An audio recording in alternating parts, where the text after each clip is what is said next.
உங்கள் அனைவரையும் தமிழன் ஃப்ரேம் சேனலுக்கு வரவேற்கிறேன். இந்த வீடியோல லட்சுமிகாந்தன் கொலை வழக்கு அப்படின்ற படத்தை பத்தி தான் பார்க்க போறோம்.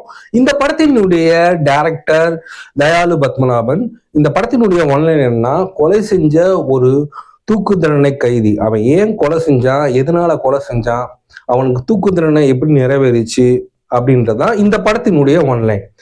மேக்கிங் கொஞ்சம் கவனம் செலுத்தி எடுத்திருக்கலானே தோணுது. ஏன்னா ஷாக் ஆனோடனே எல்லாருமே அப்படியே ஸ்பெக்ஸ் அப்படி கலட்டுறது, இதெல்லாம் பழைய மெத்தடு, சீரியல் ஃபார்மேட்னே சொல்லலாம். வெற்றி சார் தான் லீட் ரோலா பண்ணியிருக்காரு. இருந்தாலுமே அவருடைய பெர்ஃபார்மன்ஸுமே சில இடத்துல டல்லாக தான் இருக்கு.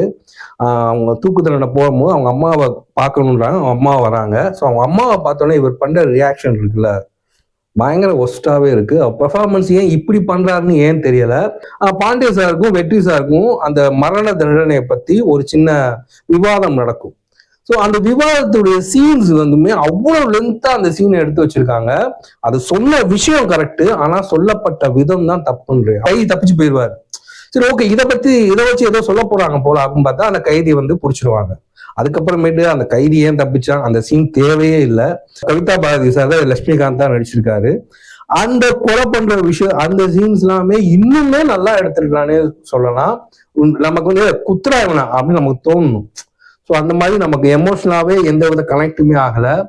லாஸ்ட் கிளைமேக்ஸ் எல்லாம் சரியான காமெடி தான். ஏன்னா ஃபர்ஸ்டே பாண்டிய சார் கேட்பாரு, பொண்டாட்டி பிள்ளைகளை பாக்குறியா, இவர் வேணான்றாரு. தூக்கு மேடைக்கு போனதுக்கு அப்புறமேட்டு என் பொண்டாட்டி பிள்ளைய பார்க்கணும்பாரு. இவர் டூ லேட் அப்படின்றாரு. ஓகே, சரி, ஓகே, பிளாக் கிளாத் எல்லாம் போட்டுருவாங்க. அந்த டைம் பார்த்தா திடீர்னு கரண்ட் கட் பண்ணிடுவாங்க. யார் கட் பண்ணது அப்படின்னு நமக்கு தெரியாது. மறுபடியும் கரண்ட் வந்தோடனே பார்த்தா இவர் ஆளை காணோம். இவர் எப்படி பின்னாடி கட்டின கயிறு எப்படி எடுத்துட்டு தப்பிச்சு ஓடினாரு. அப்பதான் அப்படி ஜாக்கிங் மாதிரி அப்படி விடிய காலில் அப்படி ஓடிட்டு இருப்பாரு. ஓடி போய் எங்க போவாருன்னா பொண்டாட்டி பிள்ளைகளை பார்க்க போவாரு. ஃபர்ஸ்டே பாண்டிய சார் கேட்டாரு, அதுக்குமே வேணான்ட்டாரு. அதுக்கப்புறம் மேட்டு இப்ப பார்த்தா தப்பிச்சு போய் பொண்டாட்டி பிள்ளைய பாக்குறாரு. ஆனா அது ஷூட் பண்ற மாதிரி கட் பண்ணிடுவாங்க. கட் பண்ணா 5 மணிக்கு போடுற தூக்க 5 காலுக்கு போடுவாங்க. ஸோ எதுக்காக இந்த கிளைமேக்ஸ்ல இந்த மாதிரி ஒரு சின்ன ஒரு ட்விஸ்டா, இது என்னன்னு சொல்றேன்னே தெரியல, எதுக்காக இப்படி வச்சாங்கன்னே தெரியல. என்னைய பொறுத்த வரைக்கும் இந்த படம் ஆவரேஜ்னு கூட சொல்ல முடியாது, பிலோ ஆவரேஜ்னு தான் சொல்லணும். ஏன்னா இன்னும் மேக்கிங்ல நல்லாவே பண்ணியிருக்கலாம். டயலாக்லாம் நல்லா இருந்துச்சு இந்த படத்துல.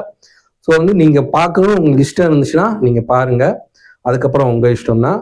ஸோ இந்த படம் எப்படி பார்த்துட்டீங்கன்னா, இந்த படம் எப்படி இருந்துச்சு அப்படின்றத கமெண்ட் செக்ஷன்ல சொல்லுங்க. நான் எப்படி ரிவ்யூ பண்றேன் அப்படின்றதையுமே கமெண்ட் செக்ஷன்ல சொல்லுங்க. உங்களை அடுத்த வீடியோல சந்திக்கிறேன். சப்ஸ்கிரைப் பண்ணியிருக்கீங்க நிறைய பேர், அதுக்காக நான் தேங்க்ஸ் சொல்லிக்கிறேன். சப்ஸ்கிரைப் பண்ணாதவங்க சப்ஸ்கிரைப் பண்ணுங்க. மறுபடியும் நான் உங்களை அடுத்த வீடியோல நான் உங்களை சந்திக்கிறேன். அது வரைக்கும் டாடா, பாய் அண்ட் ஜெய் ஹிந்த்.